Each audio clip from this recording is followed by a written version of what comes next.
Hello, welcome to Erik the Linguist. In this video, I'm going to tell you the basic structure of a clause. In order to form a clause, the basic elements that we need to have would be a noun and a verb.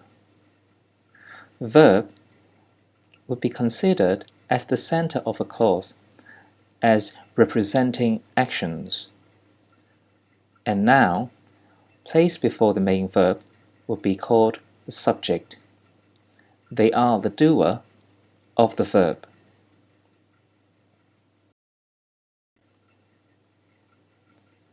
We consider the verb as the center of a clause.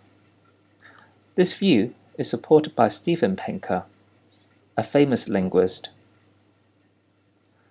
In his TED Talk, he talked about the role of verbs in constructing sentences. He said, "The verb is the chassis of the sentence. It is the framework onto which the other parts are bolted."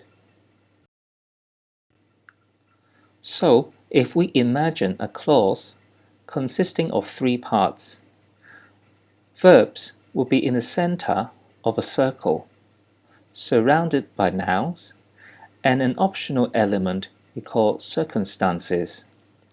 In the next slide, I'll talk about what each part represents.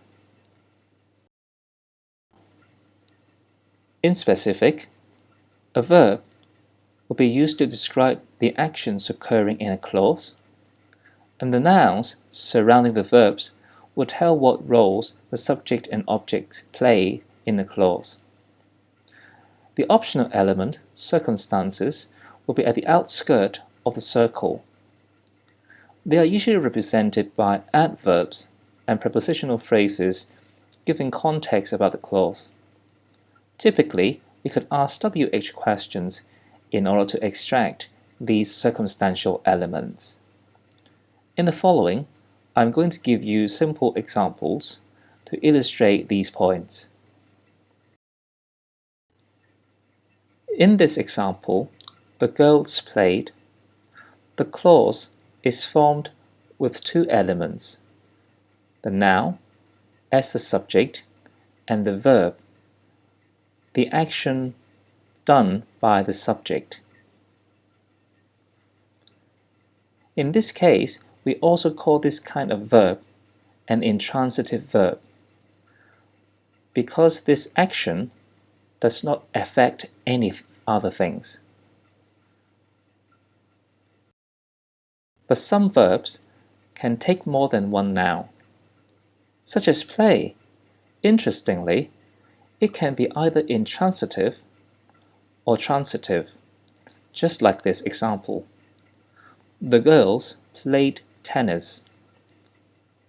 So the action, played, affects another noun, tennis, and this action was done by the subject, the girls.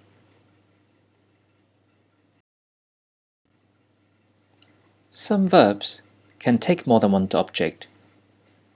In this example, one girl gave a ball to another girl. The verb gave is what we call the ditransitive verb, taking two objects, the first one being the ball, and the second, another girl.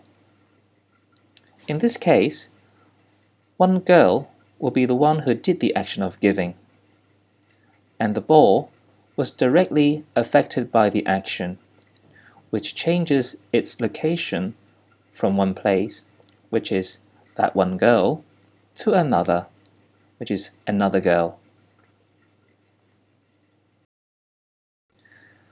And the optional element we call circumstance is highlighted in blue. So we can say one girl gave a ball to another girl unwillingly. And this blue word represents the manner of the action gave, which means how was the action done, whether it's willingly or unwillingly. And with or without this element, the sentence will still be sensible and fully grammatical.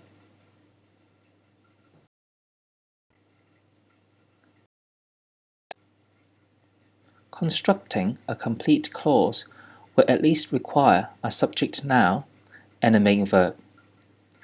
And in the reading exercises, we can identify the verb group in order to find out the nouns surrounding it and see whether the clause is a complete clause or not.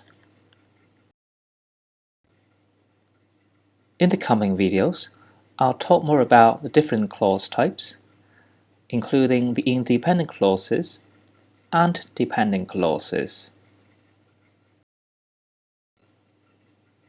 That's all from me. I'll see you next time. Goodbye.